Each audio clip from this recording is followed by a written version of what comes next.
بسم اللہ الرحمن الرحیم۔ معزز و محترم سامعین و ناظرین، السلام علیکم ورحمۃ اللہ وبرکاتہ۔ احباب ذی وقار، آج ہم جس بارے میں گفتگو کرنے لگے ہیں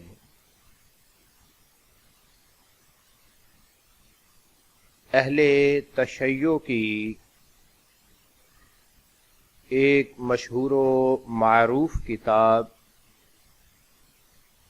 نہج البلاغہ ہے، جسے اہل تشیع کے بزرگ علماء نے جو مقام و مرتبہ دیا ہے وہ انشاءاللہ العزیز آپ ہماری اس ویڈیو میں ملاحظہ فرمائیں گے۔ مگر اسی نہج البلاغہ کتاب کو رافضی نرجسی حسن اللہ یاری نے غیر معتبر اور غیر مستند قرار دیا ہے۔ احباب ذی وقار، یہ کتاب نہج البلاغہ 5ویں صدی ہجری کے قریب اہل تشیع کے چہیتے عالم شریف رضی صاحب نے جھوٹے، فرضی اور من گھڑت قسم کے خطبات جمع کیے، جنہیں حضرت سیدنا علی المرتضی رضی اللہ تعالی عنہ کی طرف منسوب کیا، اور ان خطبات کے اندر صحابہ کرام رضوان اللہ علیہم اجمعین کی مذمت جو ہے اس کو بیان کیا۔ اسی ترتیب شدہ کلام کو نہج البلاغہ کا نام دیا گیا۔ یوں ہی یہ کتاب منظر عام پر آئی تو علماء اہل سنت و جماعت نے اس کتاب کے من گھڑت اور موضوع اور جھوٹ کا پلندہ ہونے کی گواہیاں دی، اور اسے جھوٹ کی دستاویز قرار دیا۔ محترم سامعین و ناظرین، یہ کتاب ایک دم جھوٹی کتاب ہے، من گھڑت کتاب ہے۔ شریف رضی صاحب نے چن چن کر جھوٹ حضرت سیدنا علی المرتضی رضی اللہ تعالی عنہ کی طرف منسوب کیے ہیں۔ حضرت مولا علی رضی اللہ تعالی عنہ تو صحابہ کرام رضوان اللہ علیہم اجمعین کی توصیف، تعریف بیان کیا کرتے تھے، مگر شریف رضی صاحب نے ان کے نام پر جھوٹ گھڑے ہیں، جس کے باعث علماء اہل سنت و جماعت نے اس نہج البلاغہ کو جھوٹوں کا پلندہ قرار دیا۔ یہ حافظ ذہبی علیہ رحمہ ہیں جو میزان الاعتدال کے اندر لکھ رہے ہیں۔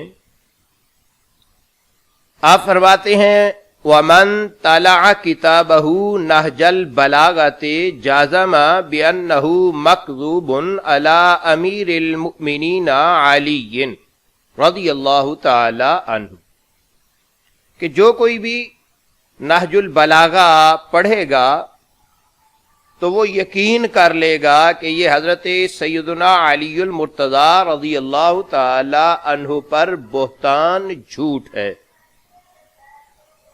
اور یہی حافظ ذہبی علیہ رحمہ اپنی دوسری کتاب سیر و اعلام النبلاء کے اندر، جو مؤسسۃ الرسالہ بیروت کی شائع شدہ ہے، جلد نمبر 17 ہے اور اس کا صفحہ 599 ہے۔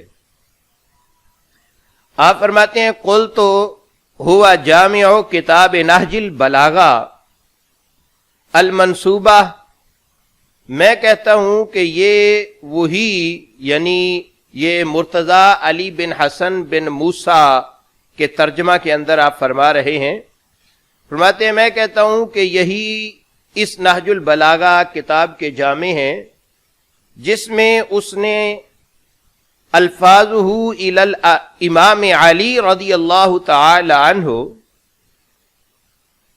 الفاظ کو حضرت سیدنا علی المرتضیٰ رضی اللہ تعالی عنہ کی طرف جو ہے وہ منسوب کیا ہے، ولا اسانید لذالک، اور ہم اہل سنت و جماعت کے نزدیک اس کی کوئی سندیں نہیں ہیں، اس کی کوئی اسانید موجود نہیں ہے۔ وبعضها باطل وفیہ حق، ہاں البتہ یہ ضرور ہے کہ اس کے اندر کچھ باتیں درست ہیں اور کچھ باتیں اس کے اندر باطل ہیں۔ ولیکن فیہ موضوعات، لیکن اس میں ایسے موضوعات جو ہیں وہ ہیں کہ حاش الامام من النطق بہا، کہ امام علی رضی اللہ تعالی عنہ کی جانب ان کا نطق بھی متصور نہیں کیا جا سکتا۔ ولیکن این المنصف، لیکن انصاف کرنے والے کہاں ہیں؟ وقیلا، اور یہ بھی کہا گیا ہے کہ بل جمع اخیہ الشریف الرضی، کہ یہ علی بن حسین بن موسیٰ کے بھائی شریف رضی جو ہے اس نے اس کو جمع کیا، اس نے اس کو ترتیب دیا اور اس کتاب کو نہج البلاغہ کا نام دیا۔ محترم ناظرین و سامعین، حافظ ذہبی علیہ رحمہ کے کلام کا مقصود یہ ہے کہ نہج البلاغہ جھوٹی اور بناوٹی کتاب ہے، اور اس میں ایسا کلام بھی موجود ہے جس کا حضرت سیدنا علی المرتضیٰ رضی اللہ تعالی عنہ سے نطق متصور ہی نہیں، آپ ایسا کلام فرما ہی نہیں سکتے۔ جیسا کہ اسی کتاب کے اندر ایک خطبہ شخص کیا ہے، آپ دیکھ لیں نہج البلاغہ کا یہ انتہائی جھوٹا اور بناوٹی خطبہ ہے۔ حضرت سیدنا علی المرتضیٰ رضی اللہ تعالی عنہ ہرگز کبھی بھی ایسا کلام نہیں فرما سکتے۔ شریف رضی نہج البلاغہ کے جامع نے کتاب کی پذیرائی کے لیے حضرت سیدنا علی المرتضیٰ رضی اللہ تعالی عنہ کے کچھ سچے اقوال بھی اس میں ذکر کیے ہیں، اور انہی اقوال میں صحابہ کرام رضوان اللہ علیہم اجمعین کی تعریف و توصیف بھی موجود ہے۔ مگر آج کل کے روافظ اور نرجسی رافضی حسن اللہ یاری جیسے حضرت سیدنا علی المرتضیٰ رضی اللہ تعالی عنہ کے ان فرامین کو تسلیم کرنے کے لیے تیار نہیں ہے، اور جو گھڑنتو قسم کی باتیں ہیں، جو بناوٹی قسم کی باتیں ہیں، جو من گھٹ قسم کی باتیں ہیں، ان سے عوام الناس کو بے وقوف بنانے کی کوششیں کر رہے ہیں۔ یوں ہی یہ حافظ ابن حجر عسقلانی علیہ رحمہ، آپ اپنی کتاب لسان المیزان کے اندر فرماتے ہیں کہ من طالع نہج البلاغہ جزم بانہ مکذوب علی امیر المؤمنین علی رضی اللہ تعالی عنہ، کہ جو کوئی نہج البلاغہ کا مطالعہ کرے گا، اسے پڑھے گا، تو اس کو اس بات کا یقین ہو جاتا ہے کہ اس کتاب کا اکثر حصہ جو ہے وہ باطل ہے۔ تو معزز و محترم ناظرین و سامعین، ہمارے علماء نے تو اس کتاب کے اکثر کے باطل ہونے کی نشاندہی کر رکھی ہے، مگر اہل تشیع اس بات کو ماننے سے انکاری تھے، اور اہل تشیع میں سے ان کے بزرگ علماء دعویٰ کیا کرتے تھے کہ یہ جو نہج البلاغہ ہے یہ کلام پروردگار عالم کے کلام سے نیچے ہے اور مخلوقات کے کلام سے اوپر ہے، جیسا کہ اہل تشیع کے عالم یہ جعفر کاشف الغطاء اپنی کتاب کشف الغطاء صفحہ نمبر 120 پر لکھ رہے ہیں کہ انہ فوق کلام المخلوقین ودون کلام الخالق، یعنی نہج البلاغہ کا جو کلام ہے پروردگار عالم کے کلام سے تو نیچے ہے، لیکن مخلوقات کے کلام سے یہ اوپر ہے، اور اسی طریقے یہ اسی صفحہ پر یہ جعفر کاشف صاحب لکھتے ہیں کہ انہو لو لم یکن فی البریۃ قرآن لکان نہج البلاغۃ قرآنہم، کہ اگر دنیا کے اندر قرآن مجید فرقان حمید موجود نہ ہوتا تو دنیا والوں کے لیے نہج البلاغہ ہی قرآن ہوتا، نعوذ باللہ من ذالک۔ یہ وہ کتاب کہ جس کا اکثر حصہ باطل ہے، اہل تشیع علماء کو اس قدر مانتے ہیں کہ اسے قرآن کا ہم پلہ قرار دیتے ہیں۔ نہ صرف اتنا ہی بلکہ شیعہ عالم بزرگ آقا تہرانی یہ اپنی کتاب الذریعہ الی تصانیف شیعہ جس کا جز 14 ہے، اس کے اندر وہ کیا لکھ رہے ہیں؟ وہ لکھتے ہیں کہ ہوا کالشمس الطالعۃ فی رائعۃ النہار، کہ یہ وہ کتاب ہے کہ جو دن کے اجالے میں سورج کی طرح چمک رہی ہے۔ آگے کیا کہہ رہے ہیں؟ فرماتے ہیں کہ فی الظہور وعلو الشان والقدر وارتفاع المحل قد جعلت رؤیتها لجمیع الناس فرع واحدا لا یخفى علی احد، کہ ظہور کے اندر، ظہور میں علو شان اور عظیم القدر بلند و بالا ہونے میں اس کی روایت تمام لوگوں کے لیے ایک ہی طرح کی ہے، کسی پر یہ بات پوشیدہ نہیں ہے۔ آگے کہتے ہیں فَيُقْبَهُ مِنَ الْعَاقِلِ الْبَصِيرِ سُؤَالُ مَا هِيَ الشَّمْسُ الطَّالِعَةُ وَهِيَ مِمَّا يُقْتَبَسُ مِنْ إِشْرَاقِ نُورِهَا قَافَةَ الْكَائِنَاتِ فِي الْبَرِّ وَالْبَحْرِ، یعنی ایسی صورت میں کسی عاقل بصیر کی طرف سے یہ سوال کیا کہ کیا سورج روشنی سے کبھی لگتا ہے جیسے رواج عام طور پر جو ہے، تو رواج کی وجہ سے بحر و بر میں تمام کائنات جو ہے وہ اس سے مستفیض ہو رہی ہے۔ اور آگے کہتے ہیں کذالک النہج قد طبقت معروفیتہ الشرق والغرب، ایسے ہی جیسے سورج کی روشنی چار دانگے عالم میں، مشرق و مغرب میں جو ہے وہ پھیلتی ہے، ایسے کذالک النہج قد طبقت معروفیتہ الشرق والغرب، ایسے ہی نہج البلاغہ مشرق و مغرب میں معروف و مشہور ہے۔ وَنُشِرَ خَبْرُهُ فِي أَسْمَاءِ الْخَافِقِينَ وَيَتَنَوَّرُ مِنْ تَعْلِيمَاتِ النَّهْجِ جَمِيعُ أَفْرَادِ نَوْعِ الْبَشَرِ لِصُدُورِهِ عَنْ مَعْدَنِ الْوَحْيِ الْإِلَٰهِ، چونکہ یہ کتاب معدن وحی الہی سے صادر شدہ ہے۔ یہ آقا بزرگ تہرانی صاحب نہج البلاغہ کے بارے میں کہہ رہے ہیں کہ چونکہ یہ کتاب معدن وحی الہی سے صادر شدہ ہے، اس لیے تمام افراد نوع بشر کی نورانیت جو ہے، یعنی اس کی نورانیت سے تمام افراد نوع بشر جو ہیں وہ اس کی نورانیت سے منور ہو رہے ہیں۔ فَهُوَ أَخُو الْقُرْآنِ الْكَرِيمِ فِي التَّبْلِيغِ وَالتَّعْلِيمِ وَفِيهِ دَوَاءُ كُلِّ عَلِيلٍ وَسَقِيمٍ۔ ذرا غور کیجئے گا نہج البلاغہ کے بارے میں آغا بزرگ تہرانی صاحب جو ہیں ان کا نظریہ کیا ہے، ان کا موقف کیا ہے؟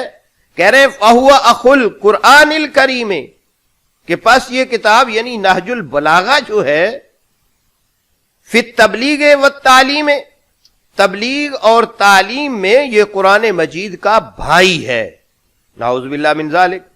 وفیہ الدواء کل علیل وسقیم، اور اس کتاب میں ہر بیمار اور سقیم جو ہے اس کے لیے دوائی موجود ہے۔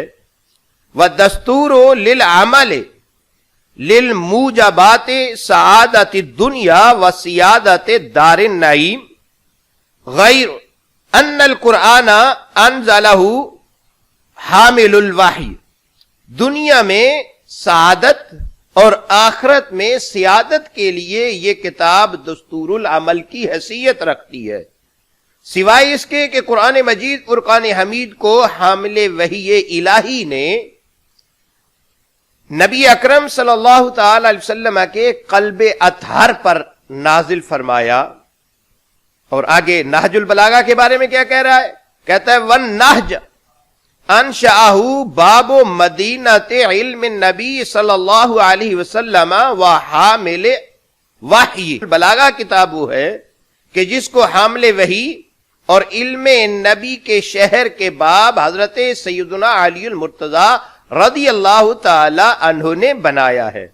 یہ آغا بزرگ تہرانی صاحب جو ہیں یہ اپنی کتاب اس الذریعہ الی تصانیف الشیعہ جلد 14 صفحہ 111 دارالازوا بیروت سے جو شائع شدہ ہے اس میں یہ آغا بزرگ تہرانی صاحب نہج البلاغہ کے بارے میں کہہ رہے ہیں. معزز و محترم سامعین و ناظرین، آپ نے ملاحظہ فرمایا کہ کس طرح اہل تشیع کے معتبر عالم آقا بزرگ تہرانی نے اس کتاب کی تعریف و توصیف کی ہے، اور اس کتاب کو جس کا اکثر حصہ باطل جھوٹ ہے قرآن مجید فرقان حمید کا ہم پلہ بلکہ قرآن کا بھائی قرار دیا ہے. نعوذ باللہ من ذالک. تو معزز و محترم سامعین و ناظرین، بات یہاں تک کی نہیں بلکہ یہ نہج البلاغہ کی ایک شرح ہے جسے شرح فیض الاسلام کہا جاتا ہے. یہ اس فیض الاسلام شرح کے اندر بھی یہ 2 تقریریں لگی ہوئی ہیں، جو ان میں ایک تقریر کے اندر جو تقریر لکھنے والے ہیں سید محمد مہدی فیض الاسلام، انہوں نے اس کے اندر لکھا، کہتے ہیں کہ محدث نوری جو مستدرک الوسائل ہے اس کے اندر بیان کرتا ہے کیا این کتاب را بہی اخت القرآن خواہر قرآن و نہج البلاغہ راہم اخو القرآن برادر قرآن، کہ یہ وہ جو صحیفہ سجادیہ ہے اس کے بارے میں کہ وہ قرآن کی بہن ہے اور نہج البلاغہ جو ہے یہ قرآن کا بھائی ہے. اور اسی طریقے فیض الاسلام نے اس نہج البلاغہ کے جو شرح ہے اس کے ابتدائیے میں لکھا کہ کتاب نہج البلاغہ را اخو القرآن برادر قرآن، کہ یہ کتاب جو نہج البلاغہ ہے یہ قرآن مجید فرقان حمید کا بھائی ہے. تو عزیزان گرامی، آپ کو یہاں پر ایک دلچسپ بات بتاتا چلتا ہوں کہ ایک نوجوان نے نرجسی رافضی یہود و ہنود کے ایجنٹ حسن اللہ یاری سے گفتگو کرتے ہوئے اسی کتاب نہج البلاغہ کا حوالہ دیا کہ اسی نہج البلاغہ کتاب کے اندر حضرت سیدنا عمر فاروق رضی اللہ تعالی عنہ کی شان، تعریف، توصیف موجود ہے. حضرت علی المرتضی رضی اللہ تعالی عنہ نے حضرت سیدنا عمر فاروق رضی اللہ تعالی عنہ کو دعاؤں سے نوازا، دعائیں دیں اور ان کی تعریف اور توصیف بیان کی ہے. تو حسن اللہ یاری نرجسی رافضی کے طوطے اڑ گئے، بکھلاہٹ اور شرمندگی اس کے چہرے پر واضح تھی، مگر بڑی ڈہٹائی کے ساتھ اور بے حیائی کے ساتھ حسن اللہ یاری نے نہج البلاغہ کے اہل تشیع کے نزدیک مستند اور معتبر ہونے کا انکار کر دیا. حالانکہ میں نے جو حوالے پڑھے ہیں ان کے علاوہ بھی کئی حوالے ہیں کہ یہ اہل تشیع کے بزرگ علماء ہیں، وہ اس نہج البلاغہ کے بارے میں کیسے کیسے نظریات اور کیسے کیسے خیالات رکھتے ہیں کہ اس کا مرتبہ یہاں تک کہ مخلوقات جو ہے ان تمام مخلوق کے کلام سے اس کو اوپر اور اللہ کے کلام سے یعنی کلام الہی سے اس کو نیچے سمجھتے ہیں اور اس کو قرآن کا بھائی قرار دیتے ہیں، اس کی اتنی تعریفیں اور توصیفیں بیان کرتے ہیں. مگر یہ حسن اللہ یاری ہے کہ اس نے ان تمام شیعہ بزرگ علماء جو تھے، جو عند شیعہ بزرگ علماء ہیں، ان کو جو ہے وہ جھٹلا دیا. آپ ذرا اس کا پہلے یہ ویڈیو کلپ ملاحظہ فرمائیں. پہلی بات یہ ہے کہ اس کی کوئی سند نہیں ہے، ٹھیک ہے نا. اور اگر آپ میرے اسی چینل پہ جائیں اس میں سرچ کریں نہج البلاغہ میں کیا ابو عمر کی تعریف ہے، تو اس میں نے بہت تفصیل کے ساتھ بات کیا کہ نہج البلاغہ کے سب خطبے، سب روایات شیعہ روایات نہیں ہیں. اس میں بہت سا مصنف، اس کتاب کا جو مصنف تھا اس نے ہر طریق سے جمع کیا، شیعہ اور غیر شیعہ دونوں کو جمع کیا. جی تو معزز و محترم سامعین و ناظرین، حسن اللہ یاری نرجسی رافضی یہود و ہنود کے ایجنٹ نے اس کی جو شیعہ بزرگ علماء تعریفیں کرتے ہوئے تھکتے نہیں تھے. اس کو قرآن مجید کا ہم پلہ قرار دیتے تھے, قرآن کا بھائی کہتے تھے, اور نہ جانے کیسی کیسی تعریفیں کرتے تھے. ان تمام کو جو ہے وہ اس نے جھوٹا قرار دے دیا, غیر معتبر, سچ و جھوٹ کا مکسچر قرار دے کر اتنے عرصے سے تمہارے رافضی اہل تشیع علماء امت مسلمہ کو کیوں بیوقوف بناتے رہے اور بنانے کی کوشش کرتے رہے. جو آج تم اس کتاب کو غیر معتبر قرار دے رہے ہو, مطلب آج خود تم نے اپنے بڑوں کو جھوٹا قرار دے دیا ہے اور اہل سنت و جماعت کی تائید کر دی ہے. تو انشاءاللہ امید ہے کہ آہستہ آہستہ اہل سنت و جماعت کے باقی مسائل بھی تم تسلیم کر جاؤ گے. جس طریقے تم نے جو ہے وہ 4 بیٹیوں کا مسئلہ اس کو تسلیم کر لیا, آج وہ اہل سنت کے اس نظریہ کہ یہ کتاب جو ہے وہ جھوٹ و سچ کا مکسچر ہے, آج تم نے اس کو بھی تسلیم کر لیا. تو نرجسی رافضی حسن اللہ یاری, آج تم نے نہج البلاغہ کا انکار کیا ہے, جبکہ تمہارے باپ ابن میثم بحرانی یہ اپنی کتاب جو ہے نہج البلاغہ کی شرح, اس کے پہلی جلد جز 1 ہے, صفحہ اس کا 21 ہے, دارالثقلین بیروت سے یہ شائع شدہ ہے. اس کے اندر یہ کیا کہہ رہا ہے ذرا یہ بھی سن. وہ کہتا ہے وَكُنْتُ قَدْ جَعَلْتُ هَذَا الْكِتَابَ بَعْدَ كِتَابِ اللَّهِ وَكَلَامِ رَسُولِهِ مِصْبَاحًا أَسْتَضِيعُ بِهِ فِي الظُّلُمَاتِ وَسُلَمًا أَعْرِجُ بِهِ إِلَى طِبَاقِ السَّمَاوَاتِ كُنْتُ فِي أَثْنَاءِ وُقُوفِي عَلَى شَيْءٍ مِنْ أَسْرَارِهِ وَإِقْتِحَالِي بِسَوَاطِعِ أَنْوَارِهِ أَتَأَسَّفُ عَلَى مَنْ يُعْرِضُ عَنْهُ جِهْلٍ. یہ ابن میثم بحرانی کہہ رہا ہے.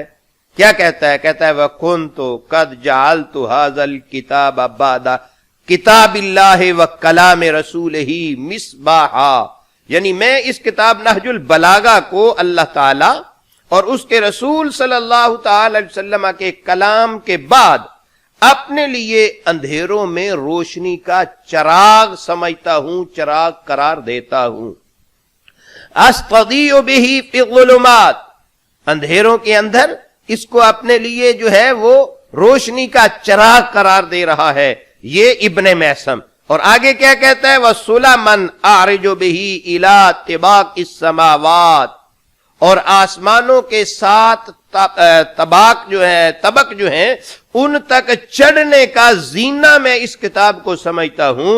كنت في اثناء وقوفي على شيء من اسراره, جب میں اس کے اسرار پر جو ہے وہ واقف ہوا اور اس کے جو انوار جو ہیں ان کا سرما آنکھوں سے لگایا تو میرے اوپر عیاں کیا ہوا وَإِقْتِحَالِي بِسَوَاطِعِ أَنْوَارِهِ أَتَأَسَّفُ عَلَى مَنْ يُعْرِضُ عَنْهُ جِهْلًا, تو مجھے ان لوگوں پر افسوس ہوا جو جہالت کی وجہ سے اس سے منہ موڑتے ہیں. اب ابن میثم کے بقول ذرا غور کر حسن اللہ یاری, ابن میثم کی نظروں میں تم 1 نمبر کے جاہل اور اندھے ہو. تم نے نہج البلاغہ کو جھوٹ و سچ کا مکسچر قرار دے دیا, اس کو غیر معتبر قرار دے دیا. حالانکہ ابن میثم کیا کہہ رہا ہے, یہ ابن میثم بزرگ علماء اہل تشیع میں سے, ان کے بزرگ علماء جو 689 کے اندر جو ہے جس کا اس دنیا سے جانے والا ہے, وہ اس کو کیا کہہ رہا ہے, وہ یہ کہتا ہے کہ یہ اندھیروں میں میرے لیے روشنی کا چراغ ہے, یہ آسمانوں کے پر 7 طبق جو ہیں ان پر چڑھنے کے لیے میرے لیے ایک زینہ ہے, یہ اس کے اسرار اور رموز جو ہیں اور اس کے انوار جو ہیں وہ میرے لیے کیا کچھ ہیں. اور آگے وہ کہتا ہے کہ جو اس کے بعد اتأسف علی من یعرض عنہ جہلا, کہ ان لوگوں پر افسوس ہوا جب میں نے اس کے یہ ساری چیزیں دیکھیں تو ان پر افسوس ہوا جو جہالت کی وجہ سے منہ موڑ رہے ہیں، تو آج تمہاری جہالت پر ابن میثم بحرانی بھی افسوس کر رہا ہوگا۔ تم تو اتنے جاہل ہو کہ تم نے اپنے مذہب کی کتابیں بھی نہیں دیکھیں، وہ بھی نہیں پڑھیں، اور منہ اٹھا کر یہود و ہنود کی ایجنٹی کرتے ہوئے اہل سنت و جماعت پر اعتراضات کرنے بیٹھ گئے ہو۔ شاید تم جیسوں کے لیے ہی یہ کہا گیا تھا کہ انقف الماء فی السماء۔ جی محترم سامعین و ناظرین، اب آتے ہیں نہج البلاغہ کے اس خطبے کی طرف، اور اس نوجوان نے جو تعریف و توصیف کے حوالے سے بات کی تھی، اب اس کی طرف آتے ہیں۔ یہ نہج البلاغہ ہے جو اس وقت میرے سامنے جو نسخہ ہے، یہ دارالمعرفہ بیروت لبنان سے شائع ہوا ہے، اور اہل تشیع و رافضیوں کے مداح و ممدوح محمد عبدہ جو ہے اس کے شرح کے ساتھ جو ہے یہ شائع شدہ ہے بیروت سے۔ اس کے اندر یہ خطبہ کیا ہے، اب میں اس کی عربی بھی پڑھتا ہوں اور ساتھ ترجمہ اپنی طرف سے نہیں بلکہ اہل تشیع کی نہج البلاغہ جو ہے معراج کمپنی سے شائع شدہ، جس کا صفحہ 539 اور 540 پر اس کا جو ترجمہ کیا گیا ہے میں وہ بھی آپ کے سامنے رکھتا ہوں، ذرا غور کیجئے گا۔ للہ بلاء فلان فقد قوم الاود، فلاں شخص کی کارکردگیوں کی جزا اللہ دے۔ کیوں؟ وَدَوَلْ عَمَدَ وَخَلَقَ الْفِتْنَةَ وَأَقَامَ السُّنَّةَ، انہوں نے ٹیڑھے پن کو سیدھا کیا، مرض کا چارہ کیا، فتنہ و فساد کو پیچھے چھوڑ گئے، سنت کو قائم کیا، اور آگے کیا ہے؟ ذہبا نقی الثوب، صاف ستھرے دامن، قلیل العیب، اور کم عیبوں کے ساتھ وہ دنیا سے گئے، اصابا خیرہا، اور بھلائیوں کو انہوں نے پا لیا، اور آگے وصابا کا شر رہا، اور جو ہے اس کی شر انگیزیوں سے وہ آگے بڑھ گئے۔ ادا الی اللہ طاعتہ واتقاہ بحقہ، رحل وترکہم فی طرق متشعبۃ لا یہتدی فیہا الضال ولا یستیقن المہتدی۔ یعنی یہ کیا مطلب یہ کہ انہوں نے جو ہے وہ بھلائیوں کو پا لیا، اس کی شر انگیزیوں سے آگے بڑھ گئے، اللہ کی اطاعت بھی کی اور اس کا پورا خوف بھی کھایا، خود چلے گئے اور لوگوں کو ایسے متفرق راستوں میں چھوڑ گئے جن میں گم کردہ راستہ نہیں پا سکتا اور ہدایت یافتہ یقین تک نہیں پہنچ سکتا۔ تو یہ عزیزان گرامی وہ خطبہ تھا جس کا اس نوجوان نے تذکرہ کیا، اور اس کے اندر جو ہے یہ للہ بلاء فلان، اور بعض نسخوں کے اندر جو ہے وہ للہ بلاد فلان بھی آیا ہے، اور ابن ابی حدید جو ہے وہ اس کی شرح کیا کر رہا ہے، وہ کہتا ہے کہ العرب تقول للہ بلاد فلان ای در فلان وفلان المکنع عنہ، کہتا ہے کہ عرب للہ بلاد فلان بھی کہتے ہیں اور در فلان بھی کہتے ہیں، یعنی عرب جس وقت کسی کو دعا دیتے ہیں اور بہت زیادہ جب کسی پر خوش ہوتے ہیں تو اس وقت ان الفاظ کا وہ استعمال کرتے ہیں، جس کا اردو ترجمہ اگر کیا جائے تو یہ بنتا ہے کہ اللہ اس شخص کا بھلا کرے اور اپنی نعمتوں سے اسے نوازے۔ تو یہ کون شخص ہے؟ حضرت مولا علی رضی اللہ تعالیٰ عنہ نے جو فلان کا لفظ استعمال کیا، یہ ابن ابی الحدید کہتا ہے کہ عمر بن الخطاب، حضرت مولا علی کے کلام میں لفظ فلان جو ہے اس سے مراد حضرت عمر فاروق رضی اللہ تعالیٰ عنہ کی ذات ہے، یعنی فلان حضرت عمر فاروق رضی اللہ تعالیٰ عنہ سے کنایا ہے۔ اور آگے کیا کہتا ہے کہ بے شک وقد تحقیق کے ساتھ. وَقَدْ وَجَدْتُ النُّسْخَةَ الَّتِي، بے شک میں نے وہ نسخہ اپنی آنکھوں سے دیکھا ہے جو نہج البلاغہ کے جامع ابو حسن رضی نے اپنے ہاتھوں سے لکھا ہے. تو آگے کیا کہہ رہا ہے؟ کہتا ہے اب ذرا غور کرنا، وہ یہ ابن ابی حدید کہہ رہا ہے 655 ہجری کے اندر جو دنیا سے جانے والا ہے، وہ کہہ رہا ہے، کہتا ہے بخط الردی ابی الحسن جامع نہج البلاغہ وتحت فلان عمر. تو میں نے اس کے ہاتھوں کا لکھا ہوا نسخہ دیکھا اپنی آنکھوں کے ساتھ. تو یہ فلان کے نیچے جو اس نے لکھا تھا وہ حضرت سیدنا عمر فاروق رضی اللہ تعالیٰ عنہ کا نام نامی تھا. یعنی فلان سے مراد حضرت عمر فاروق تھے. تو حضرت علی المرتضیٰ رضی اللہ تعالیٰ عنہ جو ہیں وہ اس کو جو ہے وہ حضرت عمر فاروق رضی اللہ تعالیٰ عنہ کو دعائیں دے رہے ہیں. ابن ابی حدید کہتا ہے کہ اس نسخے میں لفظ فلان کے نیچے حضرت سیدنا عمر فاروق رضی اللہ تعالیٰ عنہ کا نام تحریر تھا. فخار بن مہد موسوی کہتا ہے کہ میں نے اس کے بارے میں جو ہے وہ نقیب علوی ابو جعفر یحییٰ بن ابی زید سے یحییٰ بن ابی زید سے اس بارے میں پوچھا تو اس نے کہا کہ لفظ فلان سے حضرت عمر فاروق ہی مراد ہے.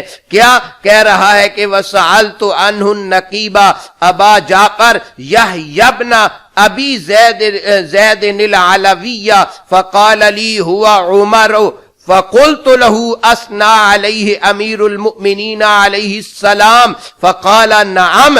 کہتا ہے کہ اس خطبے کے اندر فلان سے حضرت عمر فاروق رضی اللہ تعالیٰ عنہ کی ہی ذات مراد ہے اور یہ خطبہ انہی کے بارے میں ہے. تو میں نے یعنی سائل کہتا ہے میں نے پھر جو ہے وہ آگے ان سے کہا کہ کیا امیر المومنین نے حضرت علی المرتضیٰ رضی اللہ تعالیٰ عنہ نے حضرت عمر فاروق رضی اللہ تعالیٰ عنہ کی تعریف، ان کی توصیف، ان کی جو ہے وہ ثنا بیان فرمائی ہے؟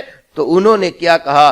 نعم، انہوں نے کہا جی ہاں، حضرت علی المرتضیٰ رضی اللہ تعالیٰ عنہ نے حضرت عمر فاروق رضی اللہ تعالیٰ عنہ کی تعریف، توصیف اور ان کی ثنا بیان کی ہے. مولا علی رضی اللہ تعالیٰ عنہ جن کی تعریفیں یہ تمہاری کتاب کے اندر لکھے ہوئے کے مطابق جن کی تعریفیں کر رہے ہیں، تو ان کی گستاخیاں، توہین، تضحیق کرنے بیٹھا ہوا ہے. اور سن، شیعہ یہ کہتے ہیں کہ سیدنا علی المرتضیٰ نے یہ تعریف کی تو تھی مگر آپ نے تقیہ کیا تھا اور اپنے ساتھیوں کا دل رکھنے کے لیے ایسا کیا تھا.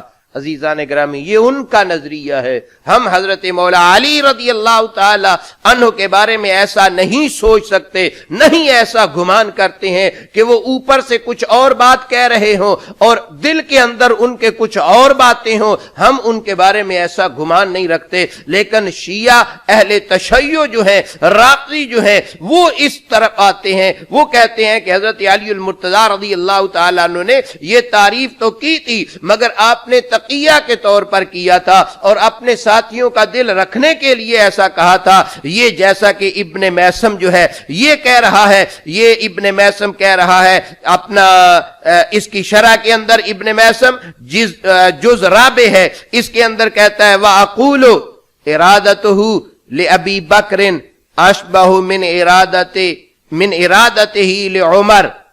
اچھا ذرا اب غور کرنا. وہ کہہ رہا ہے میں کہتا ہوں کہ حضرت سیدنا عمر فاروق رضی اللہ تعالیٰ عنہ کی بنسبت حضرت سیدنا ابو بکر صدیق رضی اللہ تعالیٰ عنہ کے لیے اس خطبہ کا ہونا قرین قیاس ہے. اب ابو بکر صدیق، ایک شیعہ ابن ابی میثم وہ کہہ رہا ہے کہ اس سے مراد سیدنا ابو بکر صدیق ہو سکتے ہیں. ابن ابی حدید کہہ رہا ہے کہ رضی کے ہاتھ کا لکھا ہوا نسخہ میں نے اپنی آنکھوں سے دیکھا اور اس نسخے کے اندر فلان کے نیچے حضرت عمر فاروق کا نام تھا. ایک کے نزدیک مراد عمر فاروق، دوسرے کے نزدیک مراد حضرت ابو بکر صدیق، جن کی سیدنا علی المرتضیٰ رضی اللہ تعالیٰ عنہ تعریفیں اور توصیفیں بیان کر رہے ہیں. تو ظالم ان کی توہین اور تضحیق اور ان کی جو ہے وہ تحقیر کرنا تیرا مشغلہ بنا ہوا ہے. تو آگے کیا کہتا ہے؟ کہتا ہے فَإِنَّهُ جَازَ أَن يَكُونَ ذَلِكَ الْمَدْحُ مِنْهُ عَلَيْهِ السَّلَامُ عَلَى وَجْهِ استصلاح من یعتقد صحت خلافت الشیخین و استجلاب قلوبہم بمثل هذا الکلام، کہ یہ بات بھی درست ہے کہ مولا علی رضی اللہ تعالیٰ عنہ نے یہ کلام ان لوگوں کے دل رکھنے کے لیے کیا تھا جو خلافت شیخین کی صحت کے معتقد تھے، اور آپ اس جیسے کلام سے ان کی دل جوئی حاصل کرنا چاہتے تھے. یہ ابن ابی میسم کہہ رہا ہے. عزیزان گرامی، یہ وہ کتاب ہے جس کو اہل تشیع علماء قرآن کا ہم پلہ قرار دے رہے ہیں. یہ وہ کتاب ہے جس کے بارے میں ان کا نظریہ یہ ہے کہ آسمانوں پر چڑھنے کا یہ زینہ ہے، جس کے انوار، جس کے اسرار کو وہ اپنے آنکھوں کا سرما بنا رہے ہیں. اسی کتاب کے اندر حضرت سیدنا عمر فاروق رضی اللہ تعالی عنہ اور حضرت سیدنا ابو بکر صدیق رضی اللہ تعالی عنہ کی تعریفیں، توصیفیں انہی اہل تشیع علماء کے نزدیک موجود ہیں. یہ میرے ہاتھ کے اندر جو ہے وہ فیض الاسلام ہے، نہج البلاغہ کی جو شرح ہے، اس کا یہ جز 4 ہے. اس جز 4 کے اندر وہ کیا کہہ رہا ہے؟ کہتا ہے خدا شہر ہائے فلاں عمر ابن خطاب را برکت دہد و نگاہ دارد کے بہی اعتقاد گروہ کجی را راست نمود گمراہاں را بہی راہ آوردہ و بیماری را معالجہ کرد مردم شہر ہائے را بہی دین اسلام گرداند و سنت را برپا داشت احکام پیغمبر را اجرا نمود و تباہ کاری را پشت سر انداخت در زمان او فتنہ رو نداد. یہ کیا ہو رہا؟ یہ کیا کہہ رہا ہے؟ یہ فیض الاسلام کہہ رہا ہے. اور یہ فیض الاسلام کتنا اہل تشیع کے اندر جس کو فیض الاسلام کا لقب دیا گیا، وہ کہہ رہا ہے کہ اس خطبہ کے اندر جو للہ بلا فلان ہے، اس سے مراد حضرت عمر فاروق رضی اللہ تعالیٰ عنہ کی ذات گرامی ہے. اور یہ دعائیں جو حضرت علی المرتضیٰ رضی اللہ تعالیٰ عنہ دے رہے ہیں، یہ دعائیں عمر فاروق رضی اللہ تعالیٰ عنہ کو دے رہے ہیں. اور وہ ان کی تعریفیں اور توصیفیں کس انداز کے اندر جو ہیں وہ کر رہے ہیں. ذرا غور کر کہ ان کے بارے میں حضرت سیدنا علی المرتضیٰ کہہ رہے ہیں کہ ان کی کارکردگیوں پر اللہ رب العالمین ان کو جزا دے. انہوں نے ٹیڑھے پن کو سیدھا کیا، مرض کا چارہ کیا، فتنہ و فساد کو پیچھے چھوڑ گئے، انہوں نے سنت کو قائم کیا، صاف ستھرے دامن اور کم عیبوں کے ساتھ وہ دنیا سے گئے. وہ تو صاف ستھرے دامن لے کے چلے گئے، تم ان کی تحقیر کر کے، ان کی توہین کر کے، ان کی تضحیق کر کے اپنے لیے جو ہے وہ جہنم کا جو ہے وہ اپنے لیے جہنم کو جو ہے وہ واجب کر رہے ہو. تو دنیا کے اندر سن آگے کیا کہتے ہیں؟ کہتے ہیں کہ بھلائیوں کو انہوں نے پا لیا اور اس کی شر انگیزیوں سے، دنیا کی شر انگیزیوں سے وہ آگے بڑھ گئے. اللہ کی اطاعت بھی انہوں نے کی اور اس کا پورا پورا خوف بھی کھایا.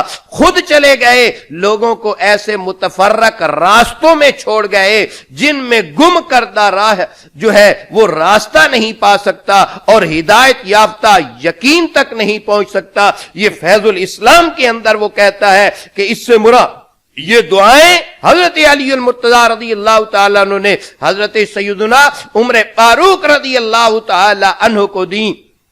اور آگے کہتا ہے خلافت را دریافت و از شرعاں پیشی گرفت تا بود امر خلافت منظم بودا اختلالی در آن راہ نیافت طاعت خدا را بجا آوردہ از نافرمانی او پرہیز کردہ حکش را ادائے نمود ولیکن از دنیا رفت در حالے کے مردم را در راہ ہائے گونا گون انداخت.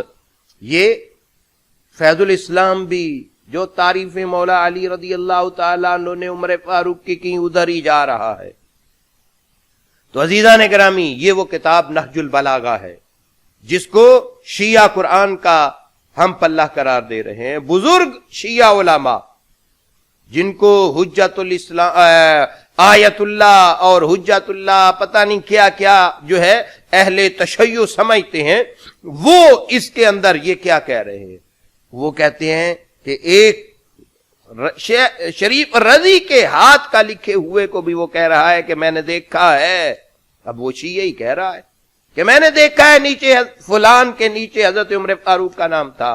تو ابن میثم کہتا ہے کہ قرینے قیاس ابو بکر صدیق ہے۔ دونوں کی تعریفیں حضرت علی المرتضیٰ رضی اللہ تعالی عنہ سے اسی نہج البلاغہ کے اندر ہیں، مگر تمہیں شرم نہیں آتی، تم یہود و ہنود کی ایجنٹی کرتے ہوئے مسلمانوں کے اندر جو ہے وہ فتنہ بپا کرنے کے لیے جو ہے وہ اپنی من مرضی کی کتابوں کو بھی مانتے ہو، حالانکہ شیعہ ان کی تعریفیں کر رہے ہیں، اہل تشیع بزرگ علماء ان کی تعریفیں کرتے ہیں، تم انکار کرتے جا رہے ہو۔ شیعہ ایک بیٹی مانتے ہیں، تم 4 مان رہے ہو۔ کون سے مسلک، کون سے مذہب کی تبلیغ تم کر رہے ہو؟ والسلام علیکم ورحمۃ اللہ وبرکاتہ۔